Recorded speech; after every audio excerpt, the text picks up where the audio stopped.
going back to Mark Hewins joining, I was mentioning this gig just after Van died because Mark told me that it was really unexpected for him, and so he turned up and played completely improvised music, and that provided the setting for Soft Heap in the following years, so that you never rehearsed any tunes. Mm-hmm. So was it, in your opinion, the consequence of this gig, or that Mark isn't just isn't that type of guy who plays themes and he likes to more freeform types of music? It probably wouldn't have felt.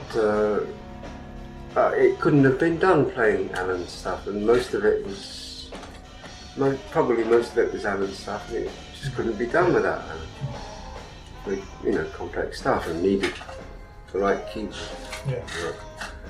And this would be something that we were involved in anyway, on quite a regular basis, playing with Mark, and John would go for it. Mm-hmm. And it would suit John probably better. Yes. Pip was probably messing around with Simmons' kit, and it was the experimental funny noise department. Mm-hmm. Billiard balls on bass guitars, and lots of sex, drugs and rock and roll. The kind of improvising you did with Soft Heap, was it something new direction? I guess it was just four guys playing together. I mean, you get that with possibly any lineup. If you've got guys experimenting with sound as well as time and harmony, and I've always found Hewins good to play with like that. He would always do something. He's not the most consistent player, but when he's going, there's always something fresh, sonically, that is coming behind you that puts you in another space, and I like that. And I always felt the freshness with Mark, and as did John. John loved playing with Mark. So it felt quite.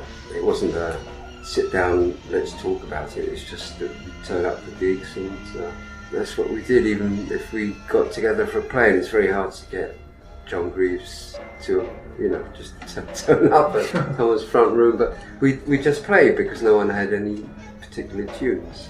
Mark isn't a great tunes player. He's best just being in there and supplying what become new areas.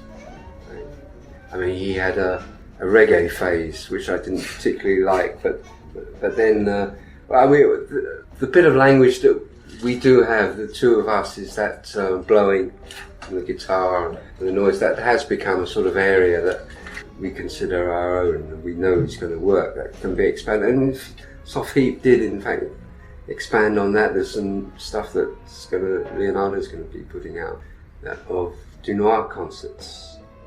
Several years apart, but that area that Mark and I do is with the whole group, which is interesting.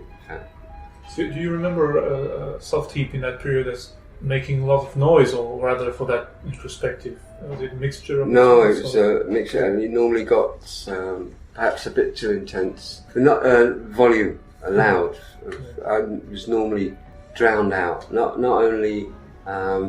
Was it normally guitarist keys, like E, which for me is C sharp, the most difficult, awkward key, but the volume as well. And I'd, start off fine on a little wooden flute, and then 10 minutes later it would be, just couldn't be heard, on what PA equipment we had, what was available.